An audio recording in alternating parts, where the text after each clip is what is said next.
Está numa alegria com a paz do Senhor? É uma alegria para nós fazermos a leitura da palavra do Senhor nessa noite. Está em Marcos capítulo 14, do versículo 1 ao versículo 9. É uma alegria para lermos juntos. Glória a Deus.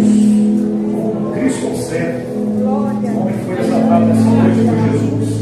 Jesus foi louvado, adorado, agradecido, testemunhado. Nós estamos aqui para refletir esse momento tão importante nas nossas vidas. Marcos capítulo 14, palavra do Senhor, do versículo 1 ao versículo 9. Acompanhe na sua Bíblia, vamos ler junto. Diz assim: e dali a 2 dias era Páscoa e a festa dos pães ázimos.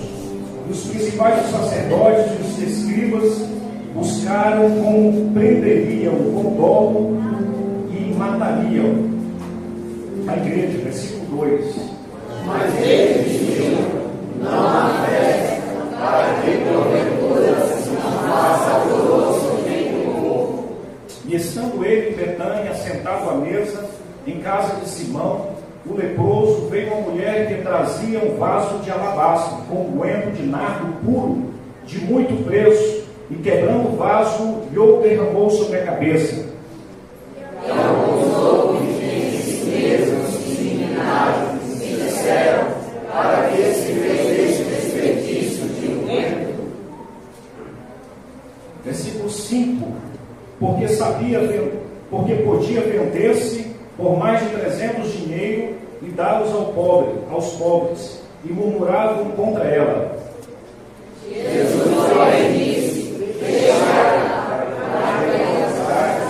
ela fez boa obra. Porque sempre tendes os pobres convosco, e podeis fazê-los bem, quando quiserdes, mas a mim nem sempre me tendes. Esta vez que podia, antecipou-se anjo derrubou para a sepultura. Toda a igreja, versículo 9. Em verdade vos digo, em todas as partes do mundo, onde este evangelho for pregado, também o que era a vocês será contado para a sua memória. Glória a Deus. Poder sentar na igreja, glória a Deus, glória a Deus. Se refletir na palavra do Senhor brevemente nessa noite. Louvado e agradecido seja o nome do Senhor. Amada igreja do Senhor, esta passagem bíblica reflete a última semana de Jesus Cristo. A última semana que antecede a morte de nosso Jesus naquela cruz. E é o ponto mais alto da caminhada do Mestre. O ponto mais alto do ministério de Jesus é a sua morte, onde ele conclui a missão e o plano de Deus para nos salvar. Onde ele paga o alto preço, o preço de cruz, para morrer por mim e por você naquela cruz. Para que hoje nós pudéssemos sentar nessa igreja, participar desse culto, e podemos pedir a Ele perdão pelos nossos pecados, e Ele de braços abertos, assim como morreu naquela cruz, estender os braços e nos abraçar e nos perdoar, e fazer com que nós venhamos sentar entre os príncipes e princesas do Senhor, porque o sangue dele tem o poder de nos salvar, remir, perdoar os pecados, lançar a nossa história no mar do esquecimento, e fazer com que nós entramos no céu, porque esse deve ser o principal alvo do ser humano, entrar no céu. Porque adianta ganhar o mundo inteiro, perdermos o perdão que é nos oferecido nessa noite. Louvado e agradecido seja o nome do Senhor. Esse é o dia D da história, o dia mais importante da história. O dia que Jesus iria pagar o preço pela minha e pela tua vida. O dia mais importante do ministério de Jesus é exatamente nesse momento festivo, que é o dia da festa dos pães ázimos, também conhecido na Bíblia Sagrada. Mas exatamente nesse momento de celebração, que a cidade santa estava cheia, que o inimigo se levanta para tramar contra a vida do nosso Jesus, para ceifar a vida do nosso Mestre, para tentar de alguma maneira trazer uma devassa, tentar impedir o plano perfeito que Deus tinha para nós. Mas diferente de nós, na nossa visão limitada de terra, de mundo, o alvo de Jesus era a morte. Jesus pregava para morrer, vivia para morrer, ministrava perdão para morrer, ministrava cura para morrer. O ministério de Jesus era inclinado, direcionado para ceifar, para finalizar o plano de Deus pela minha e pela tua vida. Louvado e agradecido seja o nome do Senhor. Esse é o fim do ministério de Jesus. Talvez nos nossos dias nós vemos ao ápice do ministério alcançar o mundo, alcançar seguidores,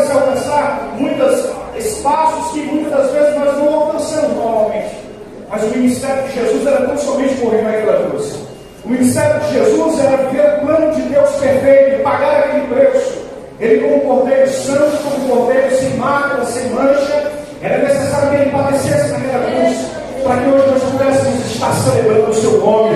Louvado e agradecido seja o nome do Senhor. Esta noite nós adoramos o nome de Jesus, salmodiamos o nome do Senhor Jesus, louvamos, cantamos, damos glórias ao nome de Jesus, porque Ele é bendito do Pai, foi Ele escolhido para ser adorado. Ele é o canal de bênção, Ele é o canal de salvação, é por meio dele, é por Ele, e para Ele que nós estamos na casa do Senhor Jesus, nessa noite. Louvado e agradecido seja o nome do Senhor. Amada igreja, que nós encontramos algumas reações do Mestre Jesus nesse texto. A primeira reação é a reação do Mestre Jesus em relação aos religiosos da época. A segunda reação que nós temos do Mestre Jesus em relação àquela mulher que quebra um vaso de uma unção muito cara aos pés, na cabeça do Mestre e o unge. A terceira reação que nós temos do Mestre é a reação quando ele encontra Judas naquela sala, sentado entre os discípulos como um traidor. A quarta reação é quando ele faz alerta a Pedro sobre a proximidade da sua negação.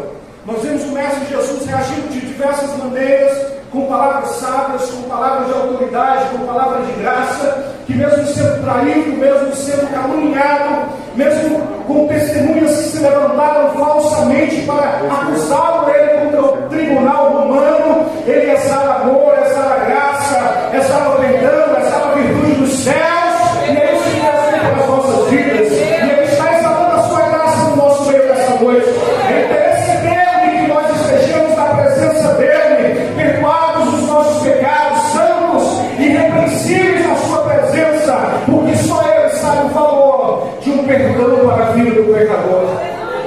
O valor para o perdão da vida do pecador é a sua própria vida. É o seu reino que Ele abriu a mão dos céus, abriu a mão da sua graça, do seu poder, toda a beleza dos céus para pagar o preço. E como foi louvado nesta noite para vir esta terra como um plebeu, abriu mão da sua glória, do seu esplendor, para se colocar entre nós, para aparecer conosco e subir naquela cruz. Louvado e agradecido seja o nome do Senhor. O livro de Marcos nos propõe ou nos leva ao encontro com Jesus. E o que nós precisamos refletir nessa noite é que nós não podemos ter um encontro com Jesus e permanecermos Deus. Não podemos passar diante de Jesus e permanecermos a mesma pessoa. Todas as pessoas que passaram diante de Jesus e cruzaram o caminho de Jesus tiveram uma mudança extraordinária na sua vida.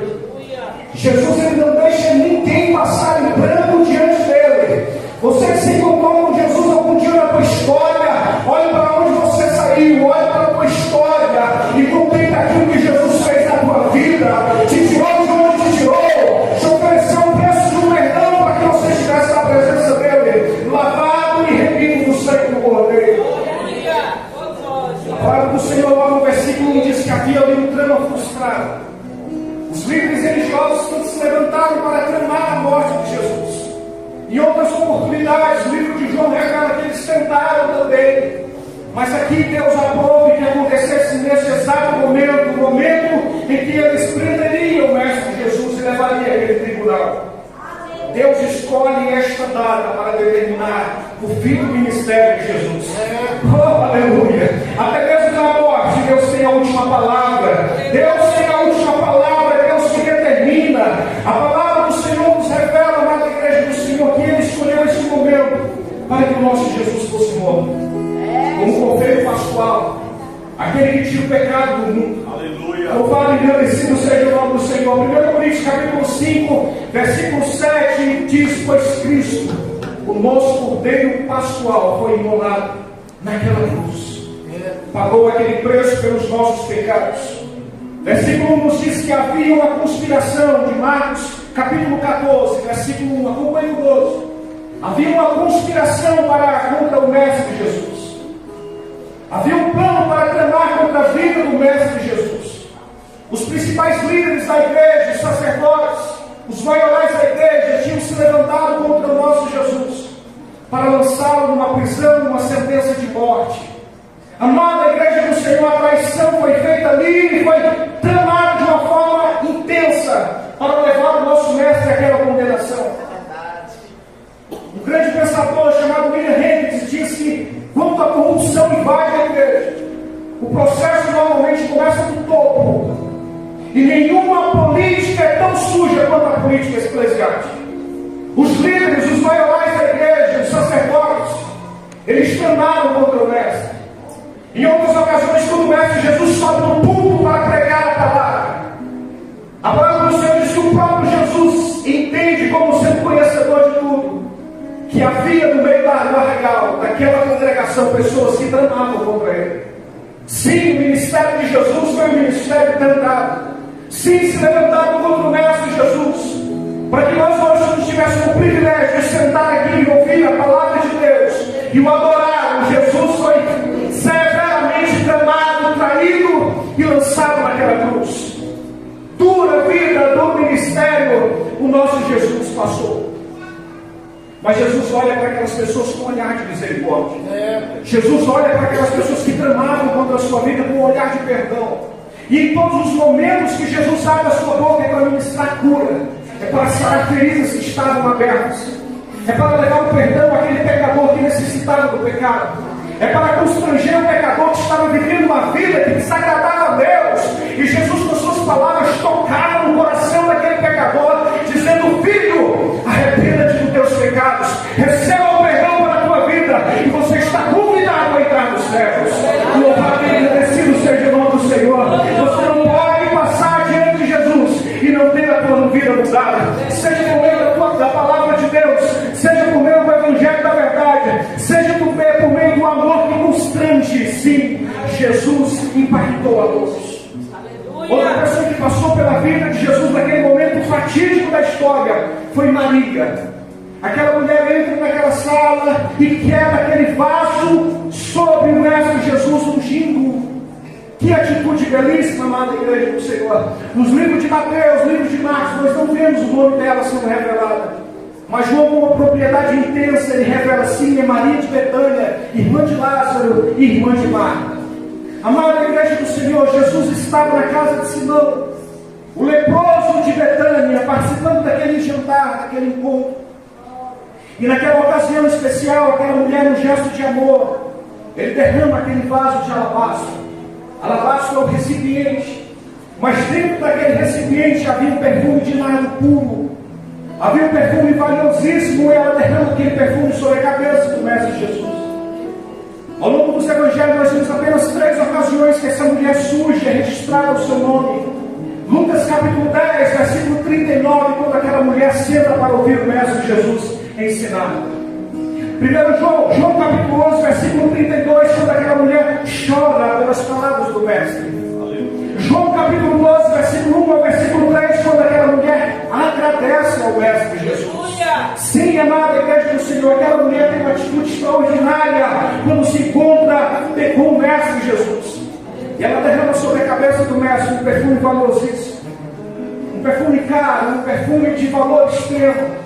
E os especialistas que estavam naquela mesa junto com Jesus, em especial Judas, que muito entendia de moeda, Mateus também estava presente. Judas critica a atitude daquela mulher, porque ele fala que aqueles valores deveriam ser destinados ao cuidar dos pobres.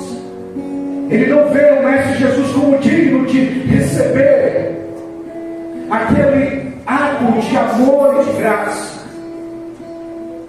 Os especialistas e a própria palavra do Senhor diz que aquele perfume custava 300 denários. Com 10% disso, desse valor, com 30 moedas, Judas traiu o meu Jesus. Então havia ali naquele ambiente alguém que precisava desmerecer a atitude daquela mulher. Havia ali naquele ambiente alguém fazendo curas, milagres e maravilhas. Viu o mestre realizando toda sorte de milagres. Mas Judas tinha um coração aparente. Judas tinha um coração focado em moedas, em coisas momentâneas que nos realizam por esse mundo, em coisas que nos fixam em bens materiais. O coração de Judas não estava na adoração, o coração de Judas estava no momentâneo, no agora. E a pergunta que nos vem nessa noite é: onde está o teu coração nessa noite? Como está a tua presença nessa noite? Como está a tua vida nessa noite? Que tempo você tem dedicado às coisas de Deus, amado igreja do Senhor? Essa é uma pergunta para mim e para você essa noite. Quanto custa a tua e a minha adoração? Judas estava quantificando a sua adoração. Mateus capítulo 26, versículo 15 vai dizer a atitude de Judas quando ele fala que me quereis dar, eu vou me entregarei. Judas faz essa pergunta quando ele se coloca diante dos líderes eclesiásticos daquela ocasião que queriam trair o mestre. Na versão da Bíblia, nova tradução nas linguagens de hoje, essa pergunta se dá da seguinte maneira: quanto vocês me pagam para eu entregar Jesus? Muitas pessoas até o dia de hoje têm procurado quantificar o mestre Jesus. Tem procurado quantificar aquilo que Deus colocou, ofereceu de graça. Quanto vocês me pagam para entregar o mestre Jesus? João lá na frente, João capítulo 12, versículo 6, vai chamar essa atitude de Judas, de ladrão, o chama de ladrão. Porque o seu Deus é o dinheiro. E ele vendeu a sua alma, vendeu o seu ministério, vendeu as suas convicções, vendeu o seu chamado e vendeu a sua lealdade. Ele estava como nós estamos nessa noite, no lugar de honra, entre os príncipes e princesas do Senhor, e mesmo assim resolveu negociar o preço de Jesus. E o mestre Jesus vira para ele com um olhar de graça, de misericórdia. Como pode alguém que está sendo traído, negociado, vendido, e mesmo assim amado? E Jesus ama aquele homem de uma forma extraordinária. Versículo 20, amada igreja do Senhor, versículo 21, vai dizer que Jesus o alerta. E Jesus se levanta e diz: ai daquele por intermédio de quem o homem, o filho do homem, vir a ser traído. Melhor que fora não ter nascido. O traidor participa daquela mesa da comunhão, participa daquele jantar, daquela ceia. E a ceia, no contexto judaico, é um momento de comunhão, de celebração, de compartilhamento. Na cultura judaica, ninguém chama alguém que não conhece, que não honra, para sentar à sua mesa para participar da ceia. Judas estava num lugar de honra, num lugar de reconhecimento, notoriedade, de graça e de privilégio. Mas mesmo estando neste ambiente, ele resolve trair Jesus por 30 moedas de prata e por sinal com um beijo do mestre. Amada igreja do Senhor, Judas escolheu essa atitude. Judas foi alertado pelo mestre Jesus para não tomar a decisão. Mas por meio da decisão de Judas, o mestre é levado ao tribunal para ser sentenciado. Ouça algo nessa noite para a sua vida: a soberania divina não anula as nossas responsabilidades. A vontade de Deus na história não anula a tua responsabilidade. O que nós entendemos? Deus tem uma promessa para mim e para a tua vida, e as tuas escolhas vão determinar onde você passará a tua eternidade. Louvado e agradecido seja o nome do Senhor. A soberania de Deus para a sua vida é de salvação, é de restauração, é de promessa, é de cura. Mas as tuas escolhas vão determinar aonde você passará a eternidade. E Judas escolheu a pior escolha. A pior escolha, a pior negociação. Amada igreja do Senhor, nós temos um outro personagem aqui nessa passagem de Pedro, e aqui eu já concluo. Pedro foi alertado por Jesus que ele iria negá-lo. Pedro foi alertado por Jesus que um dentre eles iria negá-lo, o seu ministério, a sua vivência. Assim como todos ali foram omissos, covardes ao ministério. Quando Jesus sai daquela sala, ambiente escoltado pelos guardas pretorianos, passa pelo meio do jardim de Getsemane. Ao término daquele jardim, ninguém estava mais com o mestre Jesus. Os 12 que estavam ali, ninguém mais acompanhava o mestre. Mas Pedro nega Jesus, mesmo sendo alertado. Mas o ministério de Jesus precisava se concluir, e aqui eu já concluo. Mas o símbolo extraordinário, talvez seja um ponto culminante do livro de Marcos, é quando Jesus institui a ceia. Jesus institui a ceia da igreja do Senhor como um ato simbólico, como um ato para anular todo o preço e o peso do pecado sobre as nossas vidas. Jesus, ele sobe aquela cruz e paga um preço muito alto, um preço de cruz, um preço para redimir o pecador, para tirar o pecador das mãos do diabo.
vidas.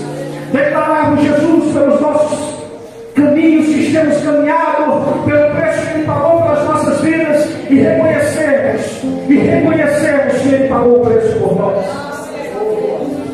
O perdão de Jesus, assim como foi oferecido a Judas, assim como foi alertado a Pedro, Ele continua sendo alertado nos nossos dias. Filho, arrependa-te dos teus pecados, entrega a tua vida a mim, e eu vou mudar a tua história. Eu vou mudar a tua história, a tua vida. Eu vou te restaurar e vou te colocar entre os príncipes e princesas do Senhor. Filho, eu paguei esse alto preço por ti, filho. Sabe por quê? Porque eu te amo. A minha morte naquela cruz é a maior declaração de amor que você vai contemplar na história. Uma morte escrita pelo sangue encarnecido, um sangue puro. E as letras que Jesus escreve esta mensagem para as nossas vidas nessa noite, elas não podem ser arrancadas do nosso coração. Elas precisam estar cravadas no nosso coração, porque Jesus pagou esse preço por nós. Que Deus nos abençoe, que venhamos sempre entender e compreender o preço pago por Jesus naquela cruz, em nome de Jesus.